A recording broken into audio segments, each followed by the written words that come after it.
Maya's feet hurt as she walked down the dark street. She had worked at the coffee shop from 6 in the morning until 2 in the afternoon. Then she went straight to her cleaning job at the office building until 8 at night. After that, she spent 3 hours serving tables at the late-night diner. It was past midnight now, and she was finally going home. The young woman pulled her thin jacket tighter around her body. The night air was cold, and her jacket had holes in it. She could not afford a new one. Every penny she earned went to paying bills or buying food. Sometimes she had to choose between the two. Maya took a different path home tonight. The main street was being fixed, so she had to walk through the old warehouse area. She did not like this part of town. It was dark and quiet. Strange people sometimes hung around here doing things they should not do. As she walked past a large brick building, she heard voices inside. They were loud and excited. Maya stopped walking. She knew she should keep going home, but something made her curious. She crept closer to the building and found a small window that was dirty but not covered. What she saw inside made her stomach turn. There were about 50 people sitting in chairs like they were watching a show, but this was not a normal show.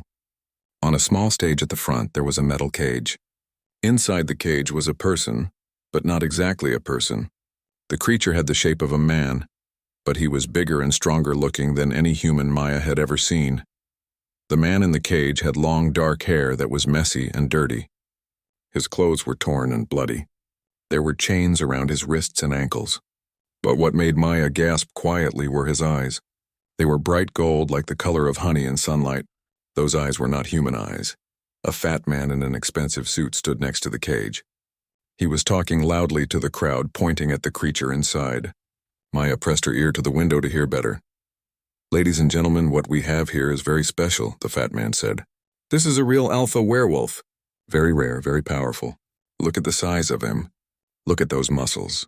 Even hurt and chained up, you can see the strength." Maya's hands shook. Werewolf? She had heard stories about such things, but she always thought they were just stories. The creature in the cage looked real enough, though, and those golden eyes seemed to see everything, even in his weakened state. "The bidding will start at $10,000, the fat man announced. $10,000?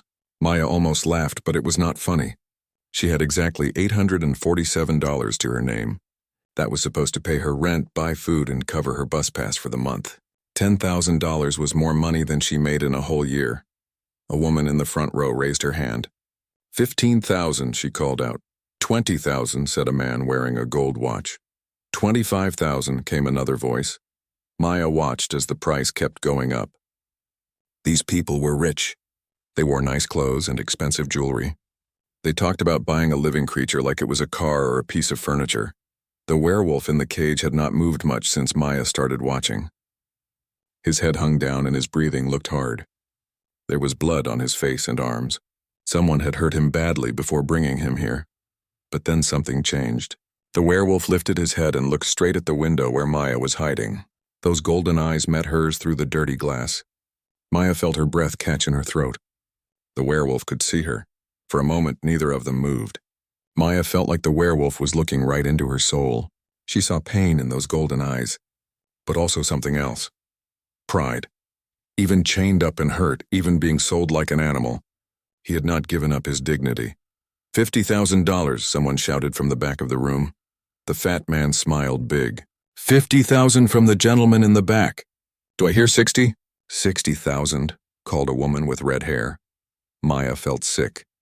These people had so much money they could throw away $60,000 on buying a person.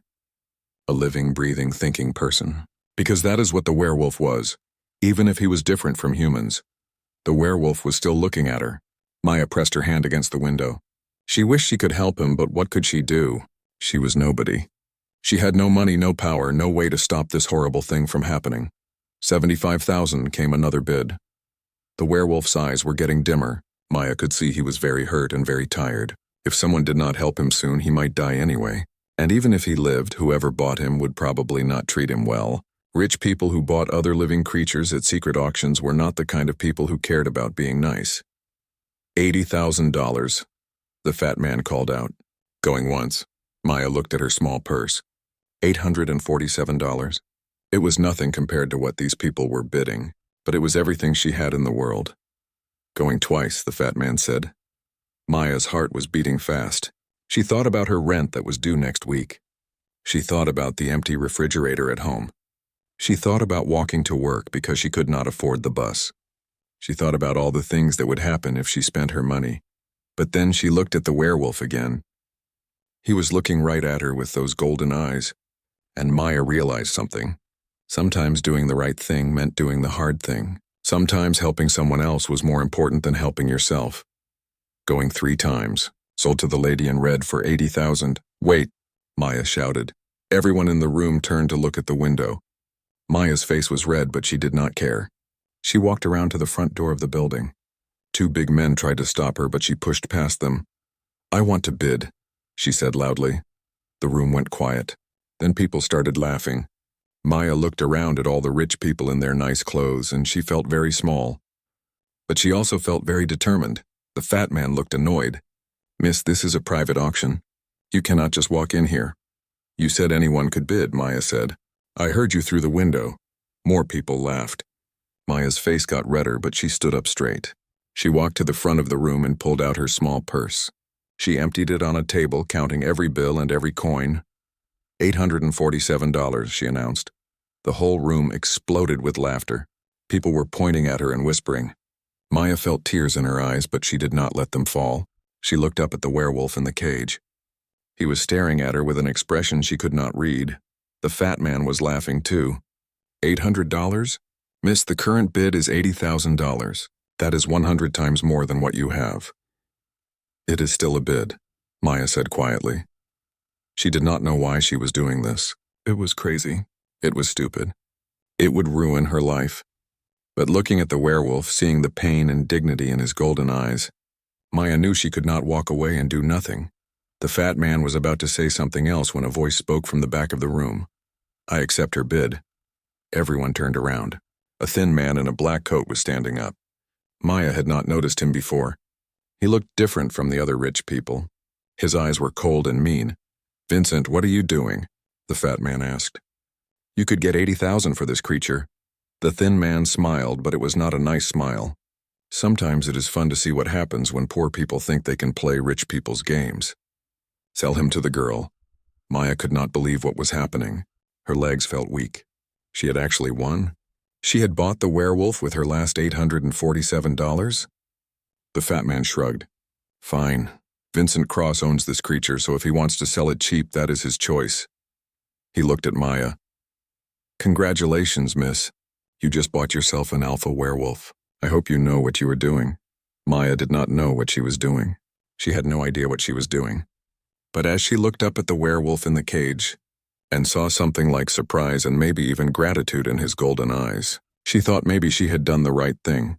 Even if it destroyed her life, maybe she had done the right thing. Maya stood in front of the cage, her hands shaking. She could not believe what had just happened. She had spent every penny she had to buy a werewolf. A real werewolf. The crowd behind her was still laughing and talking, but their voices sounded far away.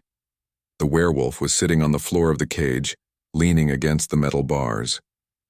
Up close, Maya could see how badly hurt he was. There were cuts on his face and arms. His shirt was torn and covered in dried blood. The chains around his wrists had rubbed his skin raw, but his golden eyes were alert. He was watching Maya carefully, like he was trying to figure out who she was and why she had bought him. The fat man walked over with a ring of keys. "Well, miss, he is yours now. But I should tell you, this one is dangerous. He killed 3 of Vincent's men when they caught him. You might want to keep those chains on." Maya looked at the werewolf. He did not look dangerous right now. He looked hurt and tired and sad. "What is his name?" she asked. The fat man laughed. "Name, lady, it is an animal. It does not have a name. I have a name." Maya jumped. The werewolf had spoken. His voice was deep and rough, like he had not used it in a long time. "My name is Kieran," he said quietly, still looking at Maya. The fat man rolled his eyes. "Whatever. Here are the keys. The cage key and the keys for the chains. Be careful with those chains, miss. Once you take them off, you cannot put them back on if he decides he does not like you." Maya took the keys. They felt heavy in her hands. Behind her, most of the crowd was leaving. The auction was over and they had other places to be. But a few people stayed to watch what the crazy poor girl would do with her werewolf. Maya put the cage key in the lock and turned it. The door swung open with a loud creak. Kieran did not move. He just kept watching her. Can you walk? Maya asked softly. Kieran nodded. I think so. Good, we need to get out of here. Maya looked around the room. The thin man who had let her buy Kieran was still there, watching them with those cold eyes. Something about him made Maya's skin crawl. She held out her hand to Kieran. Come on. Kieran stared at her hand for a long moment. Then slowly he reached out and took it. His hand was much bigger than hers and warm. Very warm. Maya helped him stand up. Kieran was tall, much taller than Maya had thought. Even hunched over from pain, he was probably 6.5 feet tall. His shoulders were broad, and she could see the muscles in his arms even through his torn shirt. The fat man was right about one thing. Kieran was powerful. Even hurt, Maya could feel the strength in him. The chains, Maya said, holding up the small keys. Kieran held out his hands. Maya unlocked the chains around his wrists first. The metal fell to the floor with a loud clang. There were red marks on his skin where the chains had been. Maya wanted to cry looking at them. She knelt down and unlocked the chains around his ankles. When she stood up, Kieran was rubbing his wrists. Thank you, he said quietly. Maya nodded. She did not trust her voice right now. She was still not sure this was really happening. Hey girl. Maya turned around. The thin man in the black coat was walking toward them. Vincent Cross, the fat man, had called him. Maya did not like the way he was smiling. You should know something about your new pet, Vincent said. He is the last one. The last of his pack. I killed all the others myself. Kieran's whole body went tense. Maya could feel anger coming off him like heat from a fire. His hands clenched into fists. Vincent kept smiling. 23 werewolves in his pack. I got them all one by one. Saved the alpha for last because alphas bring the most money. You bought yourself the last wolf in the city, girl. Hope you enjoy him. You bastard, Kieran growled. His voice was different now, deeper and more animal-like. Vincent laughed. What are you going to do about it, dog? You belong to her now. She spent her grocery money on you. How sweet. Maya stepped between Vincent and Kieran. She was scared, but she was also angry. Leave him alone, or what? Vincent asked. You will call the police? This is not exactly a legal business, sweetheart. The police would arrest you too. Maya realized he was right. She had just participated in buying and selling a person. Even if that person was a werewolf, it probably was not legal. She was in as much trouble as anyone else here. Come on, she said to Kieran. Let's go, but Vincent was not done. You know, I might want him back someday. When you get tired of feeding him and taking care of him, you just give me a call. I will take him off your hands.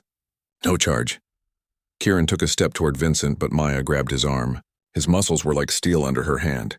He is not going anywhere with you, Maya said. Vincent's smile got bigger. We will see about that, girl. We will see. Maya pulled Kieran toward the door. She could feel Vincent watching them as they left the building. Outside, the cold night air hit them both. Maya realized she was shaking, and not just from the cold. Where do you live? Kieran asked. Maya looked at him. In the streetlight, his golden eyes seemed to glow. About 20 blocks from here. Can you walk that far? Kieran nodded. I can walk. They started down the dark street together. Maya kept looking over her shoulder, worried that Vincent or his men would follow them, but the street stayed empty. Why did you do it? Kieran asked after they had walked for a few minutes. Maya did not answer right away. She was not sure she knew the answer herself. You spent all your money, Kieran continued. I could smell it on you. Fear, worry, hunger. You have not eaten today. Why would you spend your last money on me? Maya stopped walking. How do you know I have not eaten? I can smell it, Kieran said simply. Werewolves have good noses. I can smell that you are hungry. I can smell that you are poor. Your clothes, your soap, even your fear. It all tells me about your life. So why did you help me? Maya started walking again. Because it was wrong, she said quietly. What they were doing to you was wrong. You are not an animal. You are not a thing to be bought and sold. I am a werewolf, Kieran said. Most humans think I am a monster. Are you? Maya asked. Kieran was quiet for a long time. Sometimes, he said finally. When I need to be. They walked in silence after that. Maya's feet were hurting worse now, and she was getting more tired with each step. She had been awake for almost 20 hours, and the stress of what had just happened was hitting her hard. But every time she looked at Kieran, she felt like she had done the right thing. He was walking a little straighter now that the chains were off. His head was up and those golden eyes were alert, watching everything around them. When they finally reached Maya's apartment building, she felt embarrassed. It was not a nice building. The paint was peeling off the walls and there was garbage on the front steps. Some of the windows were boarded up. "This is where I live," Maya said. Kieran looked up at the building. "It is fine," he said. Maya led him up 3 flights of stairs to her apartment. The hallway smelled like cooking food and cigarettes. Maya unlocked her door and turned on the light. Her apartment was tiny. Just one room with a small kitchen area and a bathroom. There was a bed in one corner, a small table with 2 chairs and an old couch that she had found on the street. Everything was clean but old and worn out. Kieran stood in the doorway looking around. Maya realized he probably could not fit on her couch. He was too big. "You can have the bed," Maya said. "I will sleep on the couch." "No," Kieran said. "You bought me. I will sleep on the floor." "I did not buy you to be my slave," Maya said quickly. "I bought you to save you. You are free now." Kieran looked at her with those golden eyes. "Free to do what?" "I have no pack, no home, no money. That man, Vincent, he will come looking for me. Anyone who helps me will be in danger." Maya sat down on the couch. The weight of what she had done was starting to hit her. She had no money left. She would not be able to pay rent. She would not be able to buy food. And now she had a werewolf in her apartment who was being hunted by a dangerous man. What had she done? "I am sorry," Kieran said softly. "You saved my life and now I have ruined yours." Maya looked up at him. He was standing in the middle of her small apartment. This big, powerful creature who could probably tear the door off its hinges if he wanted to. But his golden eyes looked sad and guilty. "You did not ruin anything," Maya said. "I made a choice. Maybe it was a stupid choice, but it was mine." Kieran sat down on the floor across from her. "Why are you not afraid of me?" Maya thought about it. "I do not know," she said honestly. "Maybe I should be. But when I look at you, I do not see a monster. I see someone who was being hurt and no one else cared enough to help." They sat in silence for a while. Maya could hear the sounds of the city outside her window. Cars driving by, people talking, music from somewhere down the street. Normal life going on while her own life had just turned completely upside down. "What happens now?" Maya asked. Kieran leaned back against the wall. "Now we figure out how to stay alive," he said. "Vincent Cross is not the kind of man who lets things go. He will want me back, and he will not care who gets hurt in the process." Maya felt a chill run down her spine. "What kind of man is he?" "The kind who hunts werewolves for sport and money," Kieran said grimly. "The kind who killed my entire pack and felt nothing. The kind who will come for you now, because you took something he thinks belongs to him." Maya pulled her thin jacket tighter around herself. $847. Maya woke up on the couch as sunlight came through her small window. For a moment, she forgot about everything that had happened. Then she saw Kieran sitting on the floor against the wall, and it all came back to her. The werewolf was awake, watching the door like he expected someone to break it down. Maya could see he had not slept.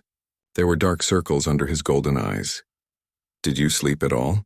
Maya asked, sitting up. Kieran shook his head. "I was listening, making sure no one came." Maya looked at him more carefully in the daylight. The cuts on his face looked bad, and his shirt was still bloody. She could see bruises on his arms and neck. "You need medical help," Maya said. "I heal fast," Kieran replied. "Werewolves do. Not fast enough." Maya stood up and went to her small bathroom. She came back with a box of bandages, some antiseptic, and a clean washcloth. "Let me clean those cuts." Kieran looked suspicious. "Why?" "Because they are infected, and infection can kill even werewolves." Maya sat down next to him on the floor. "Please." After a moment, Kieran nodded. Maya wet the washcloth and gently started cleaning the blood from his face. Up close, she could see how bad the damage was. Someone had hit him many times. There were also marks that looked like they came from some kind of electric shock. "What did they do to you?" Maya asked softly. "Vincent's men like to play with their catches before the auction," Kieran said. His voice was flat, like he was talking about the weather. "They think it is funny to hurt something that cannot fight back." Maya felt sick. She kept cleaning his wounds, trying to be gentle. Kieran did not make a sound even when she put the antiseptic on the deep cuts. "There," Maya said when she was finished. "That should help." "Thank you," Kieran said quietly. Maya looked around her apartment. Her stomach was growling loudly. She had not eaten since yesterday morning, and she could smell that Kieran was hungry too. But she had no money left for food. "Wait here," Maya said. She went to her kitchen and opened all the cabinets. There was not much. A can of soup, some crackers, and a few packets of instant noodles. She took the can of soup and opened it. "This is all I have," Maya said, bringing the can to Kieran. "You should eat it." Kieran looked at the can, then at Maya. "You are hungrier than I am. You are bigger than I am. You need more food." "I can smell that you have not eaten in longer than I have," Kieran said firmly. "Eat the soup." They stared at each other for a moment. Finally, Maya went back to the kitchen and got a spoon. She came back and sat next to Kieran. "We will share it," she said. They took turns eating spoonfuls of cold soup from the can. It was not much, but it helped a little. When they were done, Maya felt slightly better. "I have to go to work," Maya said. "I cannot miss any more days or I will lose my jobs." Kieran frowned. "It is not safe for you to leave. Vincent might be watching." "I do not have a choice," Maya said. "If I do not work, I cannot pay rent. If I cannot pay rent, we will be on the street." "Then I am coming with you." Maya shook her head. "You cannot. People will ask questions. They will want to know who you are, where you came from. Then what do you want me to do? Sit here and wait for Vincent's men to break down your door?" Maya had not thought about that. She looked around her small apartment. There was nowhere to hide and the door was not very strong. "Maybe you should leave," Maya said quietly. "Go somewhere Vincent cannot find you." Kieran was quiet for a long time. "Where would I go?" he asked finally. "I have no pack, no territory, no money. And Vincent has connections everywhere. He will find me no matter where I go." Maya felt tears starting in her eyes. She had saved Kieran from the auction, but she had not really saved him at all. She had just delayed whatever Vincent was going to do to him. "I am sorry," Maya said. "I thought I was helping, but I just made things worse." "No," Kieran said firmly. "You gave me something I had lost." "What?" "Hope." Kieran looked at her with those golden eyes. "For months I thought I would die in Vincent's cages. I thought my pack died for nothing and I would die for nothing too. But last night a human stranger spent her last money to save me. That means something." Maya wiped her eyes. "It means I am an idiot who does not think before she acts." "It means you have a good heart," Kieran said. "And good hearts are rare." There was a knock at the door. Both Maya and Kieran froze. The knock came again, louder this time. "Miss Chen, it is your landlord. I need to talk to you about the rent." Maya relaxed a little. It was just Mr. Peterson, the building owner. But then she remembered. Her rent was due in 3 days and she had no money to pay it. "Just a minute," Maya called out. She looked at Kieran. "Hide in the bathroom." Kieran shook his head. "If there is trouble, I want to be able to help." "There will not be trouble. It is just my landlord." Maya pushed him toward the bathroom. "Please." Kieran went into the bathroom and closed the door. Maya took a deep breath and opened the front door. Mr. Peterson was a short, fat man who always smelled like cigarettes. He looked past Maya into the apartment. "Morning, Miss Chen. I wanted to remind you that rent is due Friday." "I know, Mr. Peterson. I will have it." Mr. Peterson looked doubtful. "You said that last month and you were 3 days late." "This month will be different," Maya lied. "It better be. I have other people who want this apartment, people who can pay on time." Mr. Peterson started to leave, then stopped. "Oh, and Miss Chen, no overnight guests. You know the rules." Maya's heart jumped. "What do you mean?" "I saw a man coming into the building with you last night. Big guy. The rules say no overnight guests without paying extra." "He was not a guest," Maya said quickly. "He was just helping me carry some things." Mr. Peterson stared at her. "Uh-huh. Well, make sure your helpers do not spend the night. And get me that rent money by Friday or you are out." He walked away. Maya closed the door and leaned against it. Kieran came out of the bathroom. "He saw you," Maya said. "I heard." Kieran looked worried. "More people will notice me if I stay here." Maya nodded.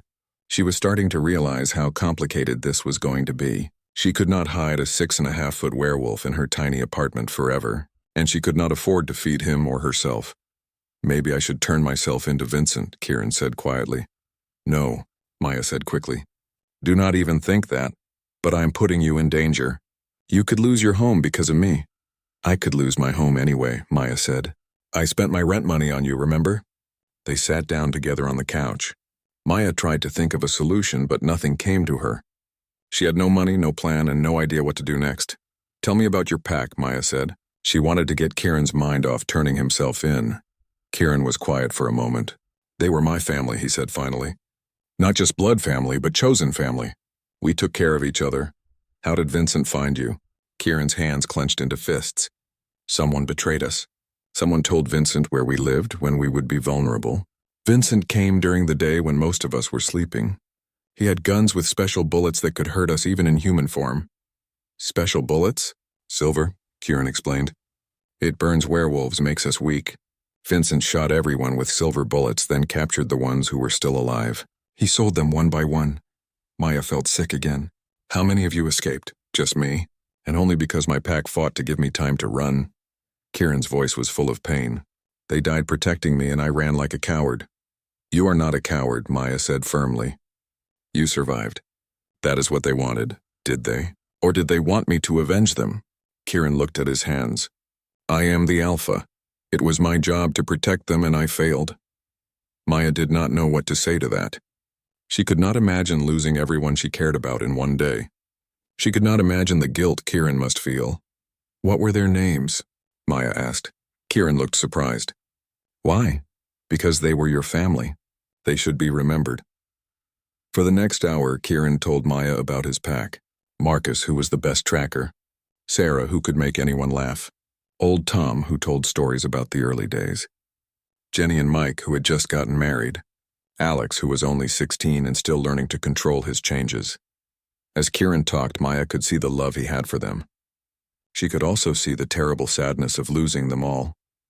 They sound like wonderful people, Maya said when he was finished. They were, Kieran agreed, and now Vincent has their memories too.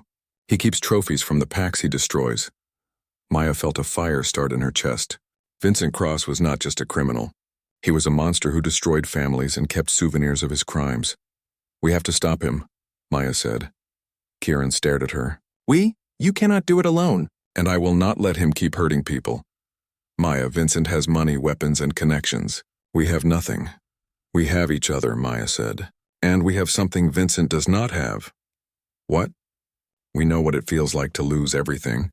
That makes us dangerous. Kieran looked at Maya for a long time. Then slowly he smiled.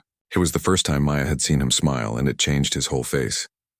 You are either very brave or very crazy, Kieran said. Probably both, Maya admitted. But I spent my last $847 on you. I am not going to let Vincent take you back without a fight. Kieran nodded. Then we fight. Maya felt scared and excited at the same time. She had no idea how they were going to fight Vincent Cross. But she knew one thing for sure. Vincent Cross stood in his office looking out the window at the city below. His phone was ringing, but he ignored it. He was thinking about the girl who had bought his werewolf for $800. He should have been angry. The Alpha was worth at least $100,000 to the right buyer. Instead, some poor nobody had walked in and taken his prize for pocket change. But Vincent was not angry. He was amused. And that was much more dangerous, sir. His assistant, a thin man named Davis, knocked on the door. The buyers from last night are calling. They want to know if the Alpha is still available. Tell them no, Vincent said without turning around. The sale was final. But sir, we could make so much more money. Vincent turned around slowly. Davis stepped back when he saw the look in Vincent's eyes.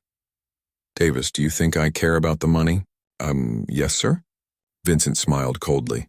I have more money than I can spend in 10 lifetimes. What I care about is the hunt. The challenge. And that little girl just made things very interesting. Vincent walked to his desk and opened a file. Inside were photos of Maya leaving her apartment building, going to work, walking down the street. He had been watching her for 2 days already. What do we know about her? Vincent asked.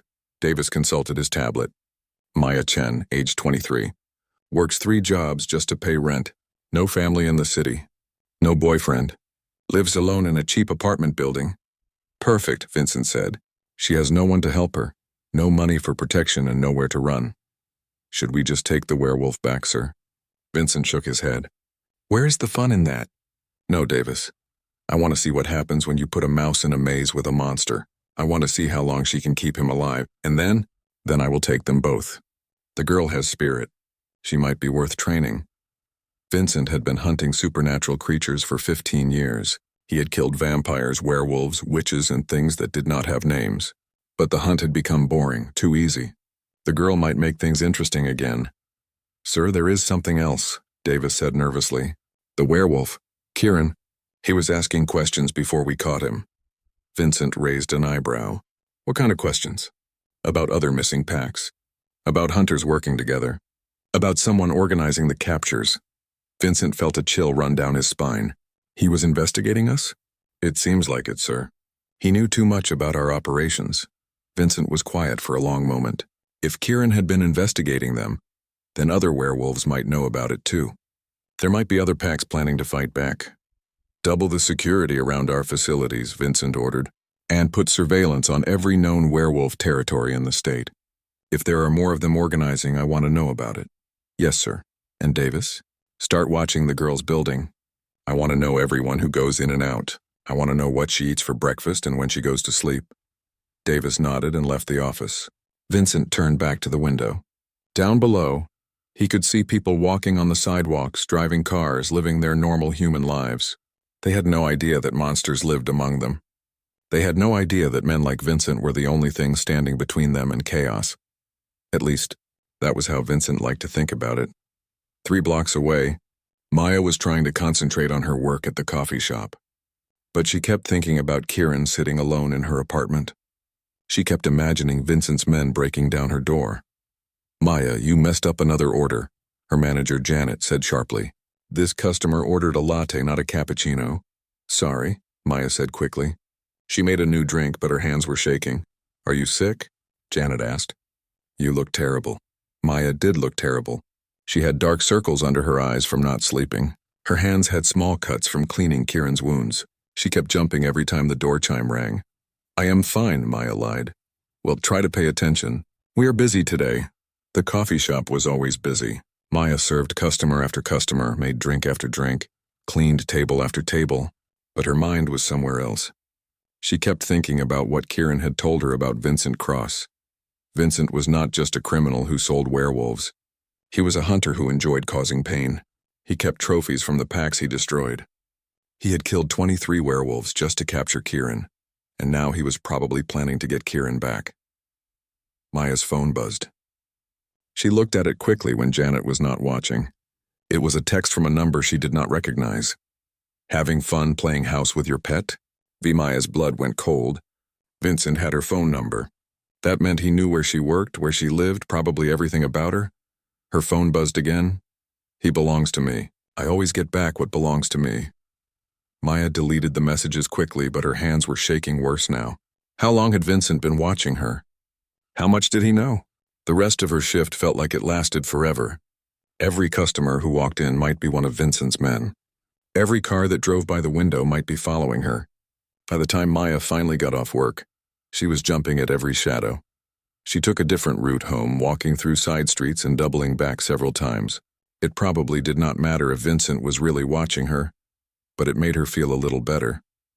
When Maya got to her apartment building, she saw a man in a black coat standing across the street. He was pretending to read a newspaper, but Maya could feel his eyes on her. She hurried inside and ran up the stairs to her apartment. "Kieran," she called softly as she unlocked her door. "Here." Kieran appeared from the kitchen area. He looked tense. "Someone has been watching the building." "I know. I saw him." Maya locked the door behind her and put the chain on. "Vincent sent me text messages at work." Kieran's eyes flashed gold for a moment. "What did they say?" Maya showed him the messages. Kieran read them and his hands clenched into fists. "He is playing with us," Kieran said grimly. "Vincent likes to scare his prey before he attacks. So what do we do?" "We leave tonight."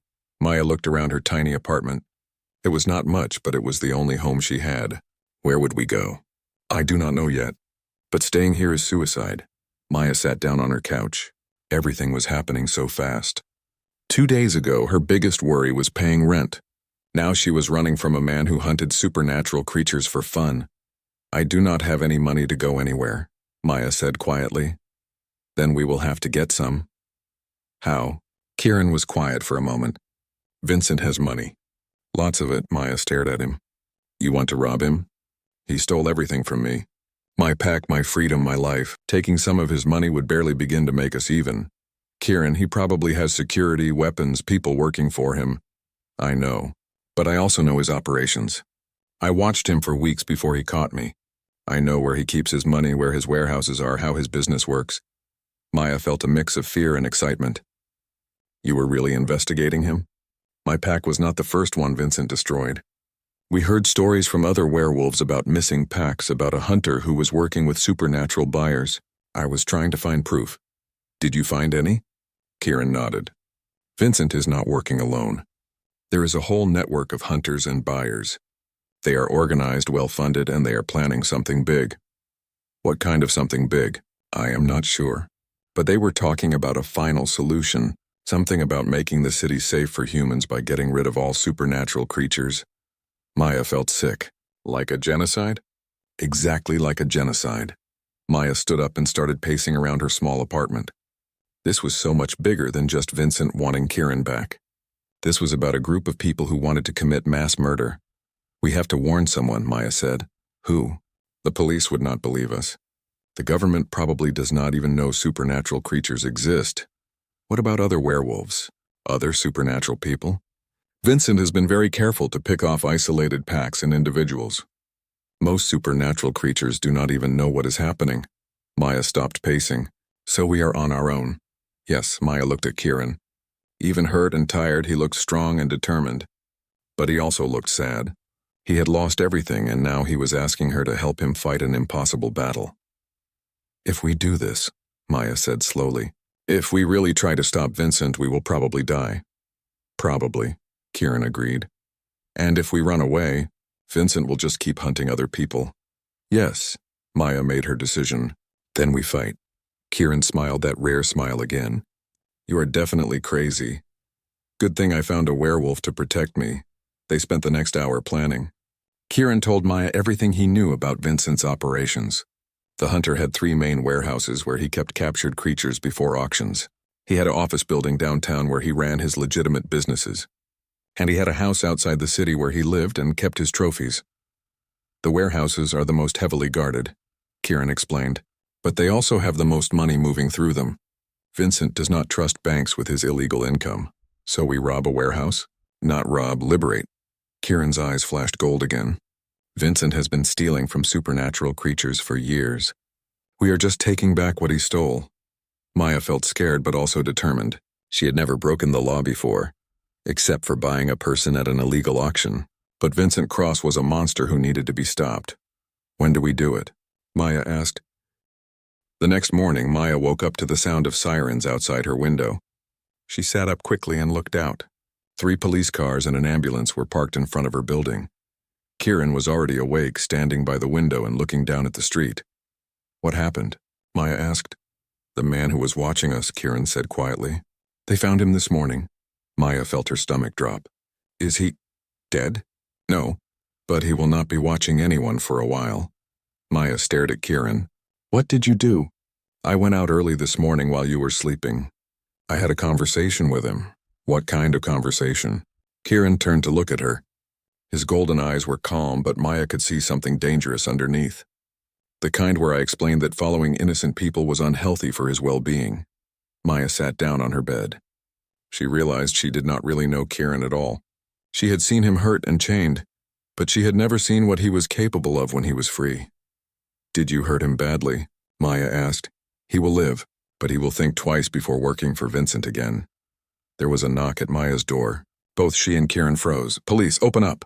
Maya's heart started beating fast. She looked at Kieran, who was already moving toward the bathroom. Hide, Maya whispered. If there is trouble, there will not be trouble. Just hide. Kieran disappeared into the bathroom. Maya took a deep breath and opened her door.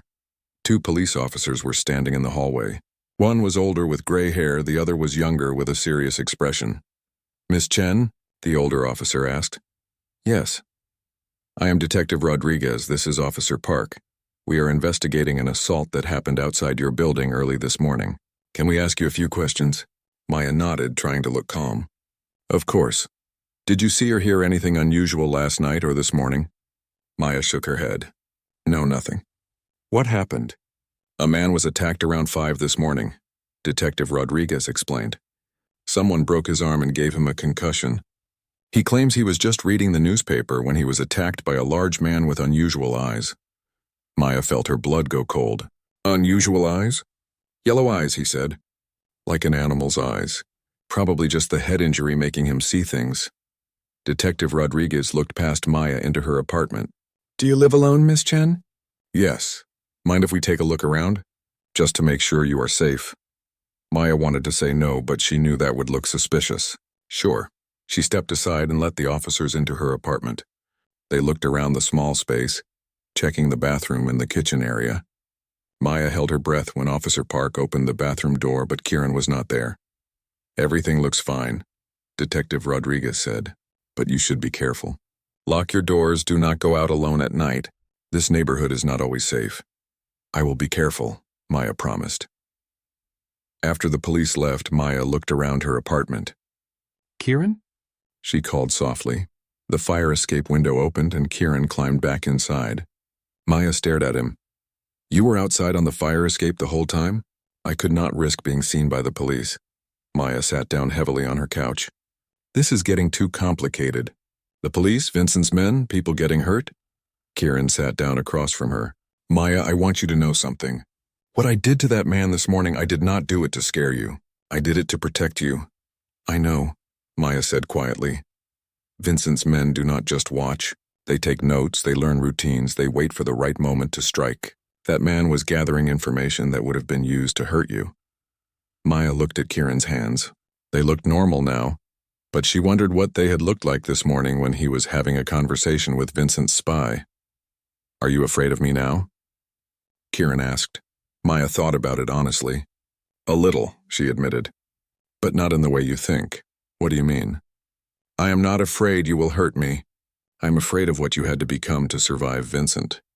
I am afraid that fighting him is turning you into something you do not want to be. Kieran was quiet for a long time. You might be right, he said finally. Vincent has taken a lot from me. My pack, my home, my freedom. I will not let him take my humanity too. Maya felt a wave of sadness for Kieran. He was trying so hard to be good, but the world kept forcing him to be violent. We still need to get that money, Maya said. If we are going to run from Vincent, we need resources. Kieran nodded. Tonight. But Maya, after tonight, everything changes. Once we rob Vincent, there will be no going back to your normal life. My normal life was working 3 jobs just to afford a crappy apartment, Maya said. Maybe change is not such a bad thing. That evening, they prepared for what Maya was privately calling the stupidest thing she had ever done. Kieran drew a map of Vincent's warehouse on a piece of paper, showing her where the guards usually stood and where the money was kept. The safe is in an office on the 2nd floor. Kieran explained. Vincent thinks no one would be stupid enough to try to rob him, so the security is not as tight as it could be. How do you know the combination to the safe? Kieran smiled grimly. I do not. But safes are not a problem for werewolves with good hearing and strong hands. Maya put on her darkest clothes and her most comfortable shoes. She felt like she was getting ready for Halloween, except instead of trick-or-treating, she was going to commit a felony. Are you sure about this? Kieran asked as they prepared to leave. No, Maya said honestly, but I am sure about you, and I am sure that Vincent needs to be stopped. They left Maya's apartment at 11 o'clock at night. Maya had never been out this late in this part of the city. The streets were mostly empty, except for a few people who looked like they were up to no good. Vincent's warehouse was in an industrial area near the river. As they got closer, Maya could see that it was bigger than she had expected. It was also better guarded. There are more men than usual, Kieran whispered as they hid behind a parked truck across the street. Maya counted at least 6 guards walking around the building. Maybe we should wait for another night. No. Vincent will expect us to try something eventually. He is probably increasing security every day. Kieran studied the building for a few minutes. I have an idea, but you are not going to like it. What is it? I create a distraction on one side of the building while you go in the other side and get to the safe. Maya stared at him. You want me to go into the building alone? You are small and quiet. You can get in and out without being seen if the guards are busy chasing me. What if they catch you? They will not. But what if they do? Kieran looked at her with those golden eyes. Maya, 3 days ago I was ready to die in Vincent's cage. You gave me a reason to keep fighting. If I die tonight helping you get away from Vincent, that is a good death." Maya felt tears starting in her eyes. "Do not talk like that. I have to talk like that. Because what we are about to do is dangerous and we both need to be ready for what might happen." Maya wiped her eyes. "There has to be another way. There is not time to think of another way. Vincent knows where you live, where you work. He could come for you at any moment." Maya knew Kieran was right. They had to take this chance even if it was dangerous. "How will I know when to go in?" Maya asked. "You will know," Kieran said. "Trust me." Kieran squeezed Maya's hand, then disappeared into the shadows. Maya crouched behind the truck and waited. Her heart was beating so fast she was sure the guards could hear it from across the street. 5 minutes later, she heard shouting from the far side of the warehouse. Then she heard something that made her blood run cold, the sound of a wolf howling. All 6 guards ran toward the sound, talking quickly into their radios. Maya waited until they disappeared around the corner of the building, then ran across the street to a side door that Kieran had pointed out earlier. The door was locked, but Maya had brought a small crowbar from her apartment. It took her 3 tries, but she finally got the door open. Inside, the warehouse was dark and full of shadows. Maya used her phone's flashlight to find the stairs to the 2nd floor. Every step seemed impossibly loud. The office was exactly where Kieran had said it would be. Maya found the safe behind a painting on the wall, just like in the movies. She called Kieran's phone. "I found it," she whispered when he answered. "Good. Give me 2 minutes, then start listening." Maya put the phone down and waited. Outside, she could hear more shouting and what sounded like gunshots. Her hands were shaking as she put her ear to the safe. Kieran had told her that werewolves could hear the tiny clicks that the tumblers made when they were in the right position. Maya was not a werewolf, but she tried to listen as carefully as she could. Click. She turned the dial slowly. Click. Another number. Click, click, click. The safe opened. Inside were stacks of money. More money than Maya had ever seen in her life. There were also documents, photographs, and what looked like a computer hard drive. Maya grabbed everything she could fit in her backpack. The money alone was probably enough to live on for months, maybe years. But the documents might be even more valuable if they contained information about Vincent's network. As she was about to leave, Maya heard footsteps on the stairs. Heavy footsteps moving fast. She turned off her phone's flashlight and hid behind the desk.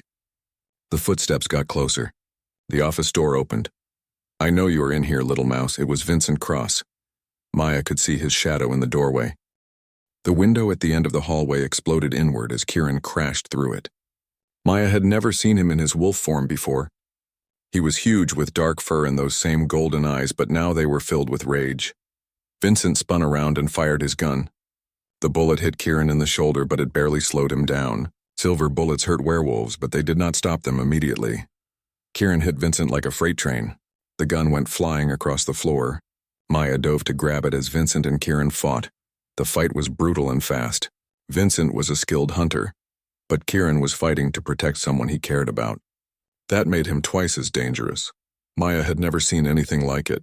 Kieran moved like liquid lightning, all claws and teeth and fury. Vincent had knives and fighting skills, but he was still just human.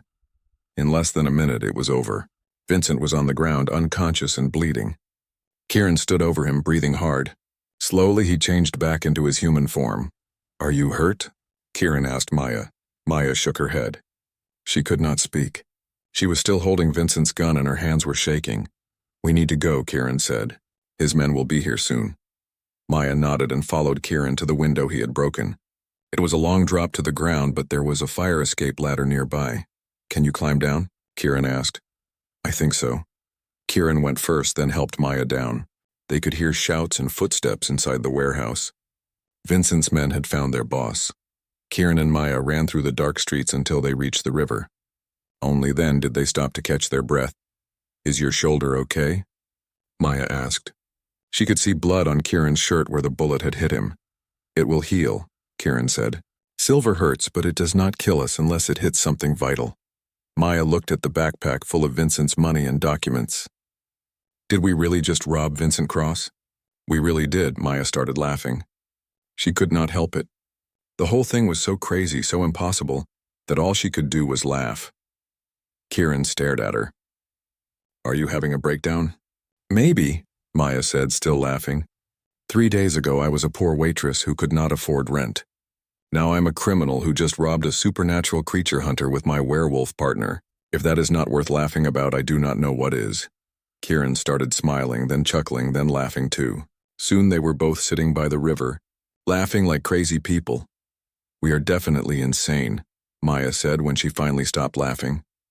Completely insane, Kieran agreed. They found a cheap motel outside the city and paid cash for a room. Maya counted the money they had stolen while Kieran looked through the documents. $43,000, Maya announced. I have never seen this much money in my life. Look at this, Kieran said, holding up some papers. These are shipping records. Vincent has been moving captured supernatural creatures all over the country. Maya looked over his shoulder. The documents showed addresses, dates, and what looked like inventory lists. But instead of listing furniture or electronics, they listed things like 2 vampires, 1 witch, and 4 young werewolves. This is horrible, Maya said. It gets worse. Kieran showed her more papers. This is a plan for something called Operation Clean Sweep. They want to capture or kill every supernatural creature in major cities across the country. Maya read the documents with growing horror. Vincent was not just a lone hunter. He was part of a network that included government officials, police officers, and wealthy business people. They had been planning this for years. How many people are involved in this? Maya asked. Hundreds, maybe thousands. And look at this. Kieran pointed to a list of names. These are supernatural creatures they have already captured or killed. There are over 300 names on this list. Maya felt sick. We have to warn people. Who would believe us? And even if someone did believe us, most of these conspirators are in positions of power. They could make us disappear and no one would ever know what happened to us. Maya stared at the documents. So what do? We fight back. But we do it smart. Over the next few days, Kieran and Maya planned their next move. They used some of Vincent's money to buy new clothes, a used car, and basic supplies. They also rented a small apartment in a different part of the city under fake names. Maya called in sick to all 3 of her jobs. She knew she would probably be fired, but she could not go back to her old life now. She was in too deep. Do you miss it? Kieran asked one morning as they sat in their new apartment eating breakfast. Miss what? Your normal life. Working 3 jobs, worrying about rent, not having to look over your shoulder for hunters. Maya thought about it. Sometimes, she said honestly. But I do not miss feeling helpless. I do not miss being too poor to help anyone, including myself.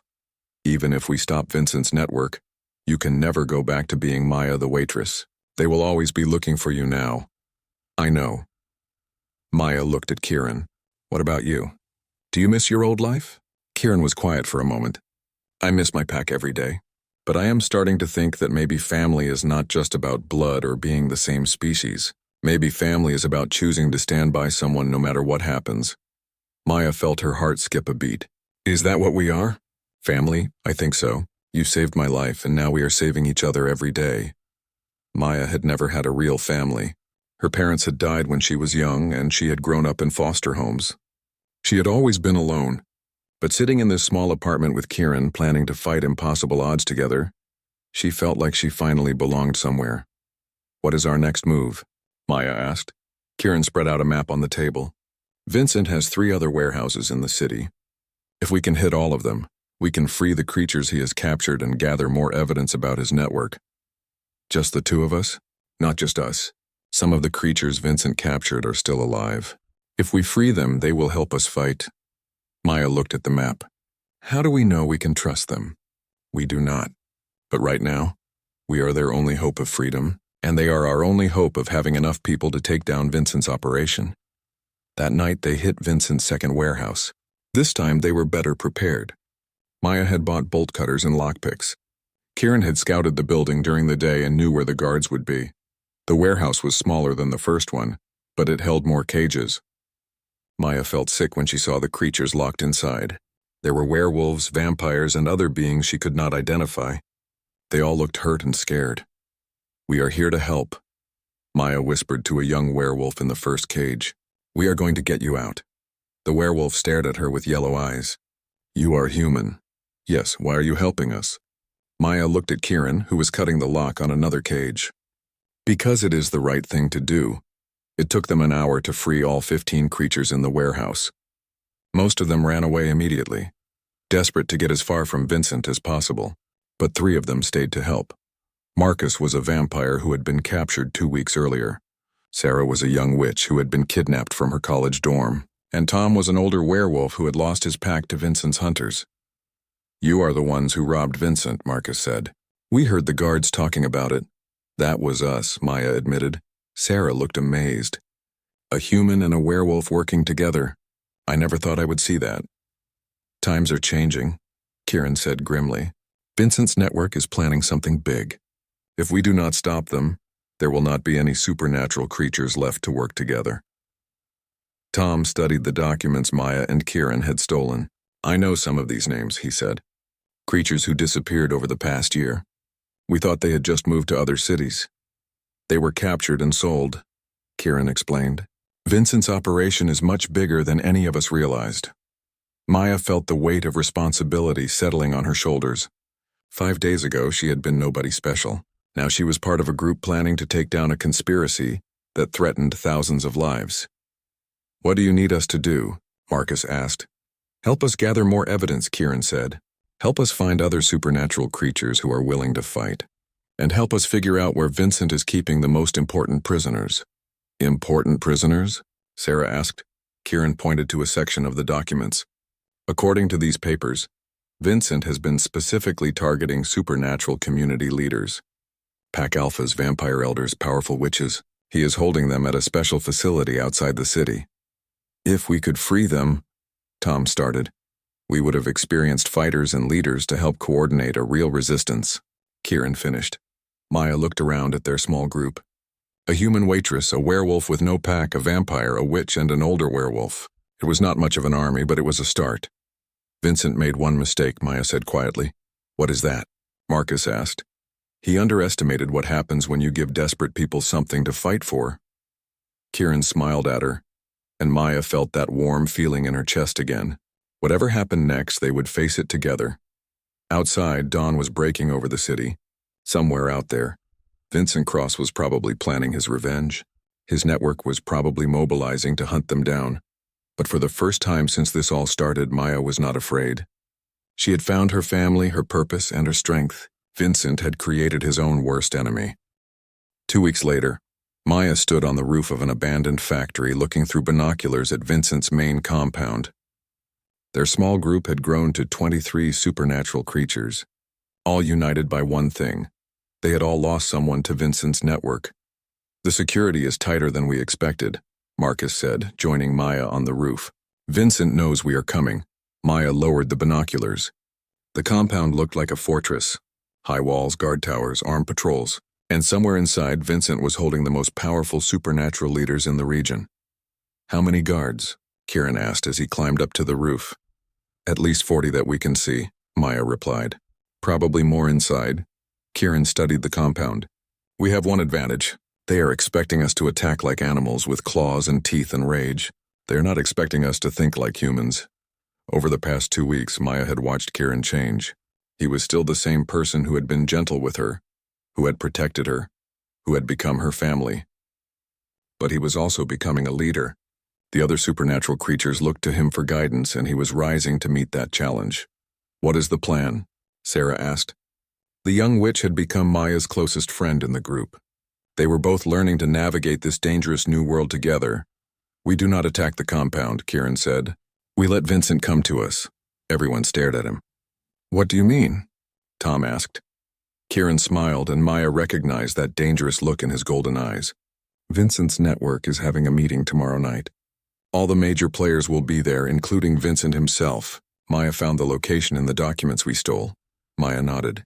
"It is at the Grandview Hotel downtown. The entire top floor has been rented for a private conference. According to the documents, they are planning to announce the start of Operation Clean Sweep." "So we attack them at the hotel?" Marcus asked. "Not attack," Maya said. "Expose them." Maya had been working on this plan for days. Most of these people hide behind legitimate businesses and government positions. They can only do what they do because no one knows who they really are. "What are you thinking?" Sarah asked. Maya pulled out a tablet computer they had bought with Vincent's money. "We broadcast their meeting live on the internet. We show the world exactly what these people are planning to do." Kieran looked impressed. The human world would have to respond if they saw proof of a supernatural genocide being planned. Exactly. And while Vincent's people are dealing with that crisis, we hit the compound and free the prisoners. Tom frowned. It is risky. If we fail to expose them, we lose our only chance to save the prisoners. If we attack the compound directly, most of us will die, Maya pointed out.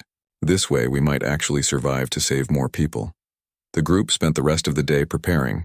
Maya and Sarah worked on the technical aspects of the broadcast. Marcus and his vampire friends scouted the hotel. Kieran and the werewolves planned the assault on the compound. As evening approached, Maya felt the familiar mixture of fear and determination. Every time they took on Vincent's network, the stakes got higher. This time, if they failed, there would be no second chances.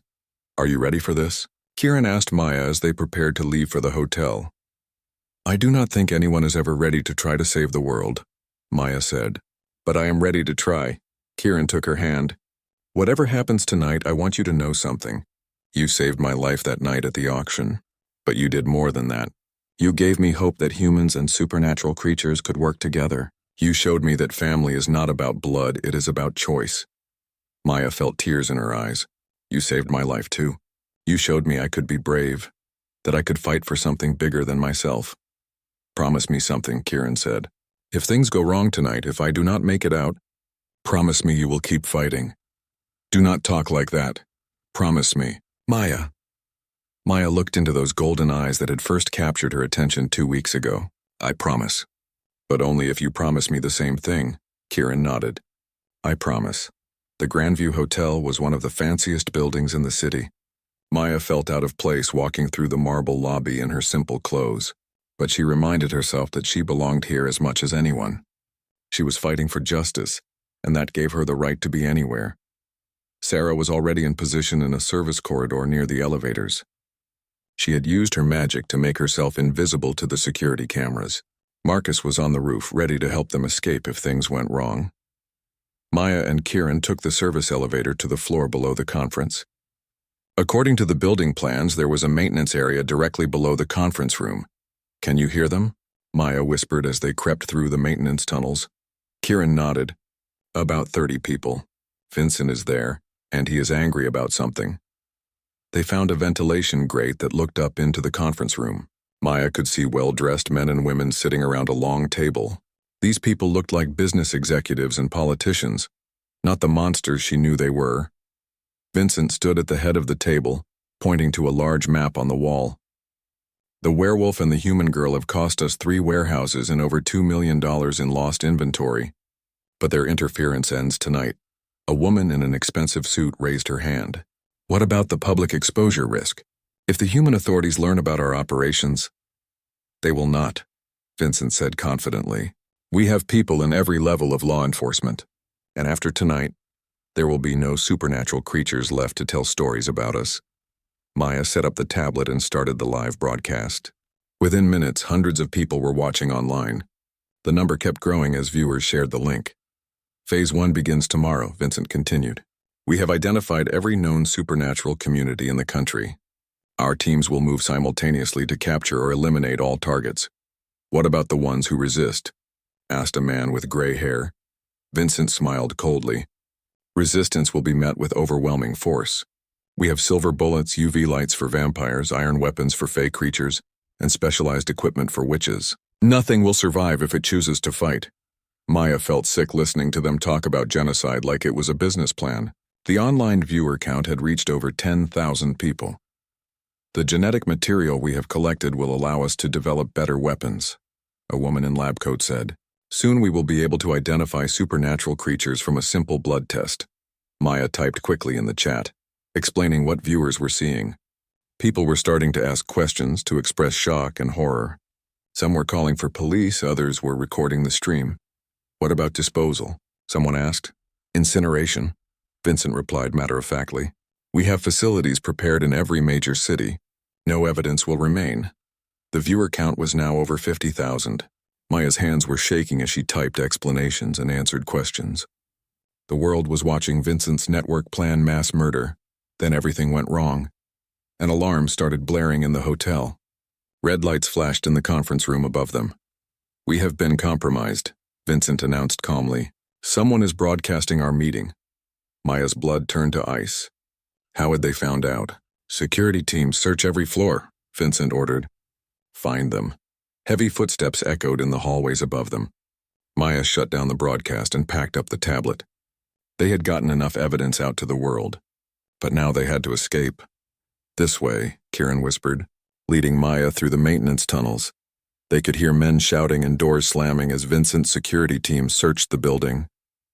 Maya and Kieran crawled through air ducts and service passages trying to stay ahead of their pursuers. "There!" someone shouted behind them.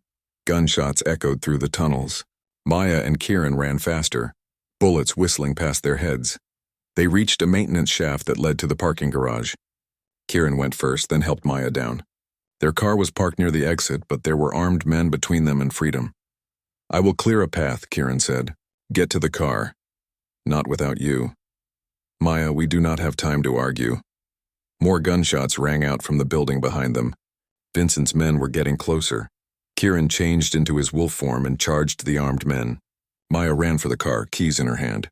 She could hear fighting behind her, gunshots and shouting and the sound of a very angry werewolf. Maya reached the car and started the engine. She looked back to see Kieran fighting 3 men at once. He was winning, but more were coming. Maya made a decision that surprised even her.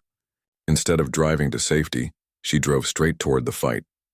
The car slammed into 2 of Vincent's men, knocking them down but not seriously hurting them. It was enough distraction for Kieran to finish the fight and jump into the passenger seat. "Drive!" Kieran shouted. Maya floored the gas pedal. They crashed through the parking garage barrier and out onto the street. Behind them, the hotel was swarming with security. "Sarah and Marcus?" Maya asked as they drove through the night. "They got out," Kieran said. "I can smell them. They are safe." Maya's hands were shaking on the steering wheel. "Do you think the broadcast worked?" Kieran checked his phone. "Look," Maya glanced at the screen. The video of Vincent's meeting was everywhere. News websites, social media, government websites. 6 months later, Maya stood in front of a large Victorian house that had been converted into a safe house for supernatural creatures. The sign by the front door read, "Haven House, a place of safety and healing." It was hard to believe how much had changed since that night she spent her last $847 to save a werewolf from an auction. The broadcast from Vincent's meeting had caused an international scandal. Government investigations were launched in 12 countries. Vincent Cross and 43 members of his network were arrested within a week. The facilities where they had imprisoned supernatural creatures were shut down and the prisoners freed.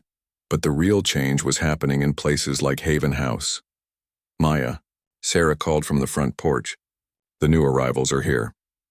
Maya walked up to the house where a family of werewolves was getting out of a car. The parents looked scared and suspicious, but their teenage daughter was looking around with curiosity. "Welcome to Haven House," Maya said warmly.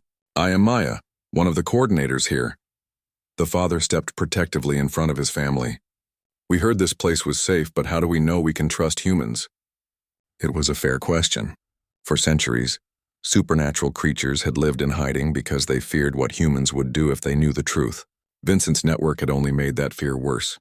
"You do not have to trust all humans," Maya said gently. "You just have to trust us. And if we earn that trust, maybe you can help other humans learn that supernatural creatures are not monsters." Kieran appeared in the doorway. In the 6 months since Vincent's arrest, he had become the unofficial leader of the supernatural community in the city. He was good at it, strong enough to command respect but gentle enough to help people heal. "Is this the Morrison family?" Kieran asked. The father nodded. "We are looking for a place where our daughter can learn to control her changes safely." "You found it," Kieran said. "Sarah can show you around while Maya and I finish the paperwork." Maya and Kieran walked to the office they shared on the 2nd floor. The room was full of files, maps, and photographs. Each file represented a supernatural creature who had asked for their help. "How many new requests today?" Maya asked. 17, Kieran replied. "Word is spreading that there are humans willing to help instead of hunt." Maya sat down at her desk and looked at the stack of letters. "Request for safe houses, for medical help, for legal assistance, for protection from remaining hunter groups." 6 months ago, she could not have imagined that so many supernatural creatures lived in secret among humans. Any word from the government task force? Maya asked. Kieran nodded. They want to meet next week to discuss the new integration policies. Apparently, some cities are considering creating official supernatural districts where people can live openly. Maya still found it amazing that the government was taking this seriously. But when 2 million people watched a video of officials planning genocide, political leaders had to respond. The new Supernatural Affairs Department was created to help both communities adjust to this new reality. What do you think? Maya asked. Are you ready for a world where werewolves do not have to hide? Kieran looked out the window at the garden behind the house. Several supernatural creatures were working together to plant vegetables for the community. A vampire was teaching a young witch how to grow herbs in the shade. 2 werewolf children were playing with a human volunteer. My pack would have loved this, Kieran said quietly. They always believed that supernatural creatures and humans could coexist if we just had the chance to know each other. Maya reached over and took his hand. They would be proud of what you have built here. What we have built, Kieran corrected. I could never have done this alone. Maya squeezed his hand. Their relationship had grown and changed over the months. They were partners in every way that mattered. In work, in friendship, in love. Maya had never imagined that buying a werewolf at an auction would lead to finding her soulmate. Maya, Kieran, Marcus called from downstairs. Turn on the news. They hurried to the living room where everyone was gathered around the television. A reporter was standing in front of the courthouse where Vincent Cross was being sentenced. Vincent Cross, the leader of the International Supernatural Hunting Network, has been sentenced to life in prison without parole, the reporter announced. Judge Martinez called his crimes against humanity some of the worst she had seen in 30 years on the bench. The room erupted in cheers and applause. Maya felt a weight lift off her shoulders that she had been carrying for months. Vincent was finally going to pay for what he had done. In related news, the reporter continued, the first official Supernatural Human Community Center will open next month in downtown Chicago. The center will provide services for both communities and serve as a model for integration efforts nationwide. More cheers filled the room. Maya looked around at all the faces, werewolves, vampires, witches, and humans all celebrating together. This was what she and Kieran had been working toward. I have an announcement, Kieran said, raising his voice to get everyone's attention. The room went quiet. Kieran stood up and pulled Maya to her feet beside him. As you all know, Maya and I have been talking about expanding Haven House's mission, Kieran began. We want to create a network of safe houses and community centers across the country. To do that, we need to travel and work with other communities, Maya continued. Which means we will not be able to manage day-to-day operations here anymore. Some people looked concerned. Haven House had become home to many of them. But, Kieran said, smiling, we have found the perfect people to take over. Sarah has agreed to become the new director of Haven House. Sarah looked shocked. Me, but I'm only 22. Age does not matter, Maya said. What matters is that you care about this place and these people. What matters is that you understand what it feels like to be lost and afraid, and you want to help others find safety. Sarah started crying happy tears. I would be honored. And Tom has agreed to be the security coordinator, Kieran added. With Marcus as his assistant, the older werewolf grinned. It will be good to have a real purpose again. That evening, Maya and Kieran walked through the neighborhood around Haven House. It was a diverse area where supernatural creatures and humans were learning to live side by side. There were still problems, still people on both sides who were afraid or angry. But there was also hope. Do you ever regret it? Kieran asked as they walked hand in hand down the sidewalk. Regret what? Spending your last money on a stranger. Giving up your normal life. Maya thought about it. Her old life seemed like it belonged to a different person. The woman who worked 3 jobs just to survive, who was always tired and worried and alone. Never, Maya said firmly. That $847 was the best investment I ever made. Even though it led to all this craziness, fighting hunters, exposing conspiracies, running a safe house for supernatural creatures, Maya stopped walking and turned to face Kieran. Especially because it led to all this craziness. I was just existing before. Now I am living. Kieran cupped her face in his hands. I love you, Maya Chen. I love you too, Kieran. They kissed under a streetlight while the city buzzed with life around them. Somewhere nearby, a werewolf family was having dinner. A vampire was working the night shift at a hospital. A witch was helping a human neighbor with her garden. It was not a perfect world. There were still hunters, still prejudice, still fear. But it was a world where a human woman and a werewolf man could walk down the street holding hands without hiding what they were. "What do you think our next adventure will be?" Maya asked as they started walking again. "I do not know," Kieran said. "But whatever it is, we will face it together." Maya smiled. 6 months ago, she had saved a werewolf's life with her last $847. In return, he had saved her soul and shown her what it meant to have a real family. Now they were building a new world together, one safe house and one friendship at a time. It was not the life Maya had planned, but it was exactly the life she was meant to live. As they walked home to Haven House, Maya realized that sometimes the best things in life came from the craziest decisions. Sometimes spending everything you had on a stranger was not foolish. It was the smartest thing you could ever do, especially when that stranger turned out to be the person who would stand by your side through everything, just like he had promised that first night. Some investments paid dividends for a lifetime. Maya's $847 had bought her a future she never could have imagined, and a love that would last forever. It was definitely worth every penny.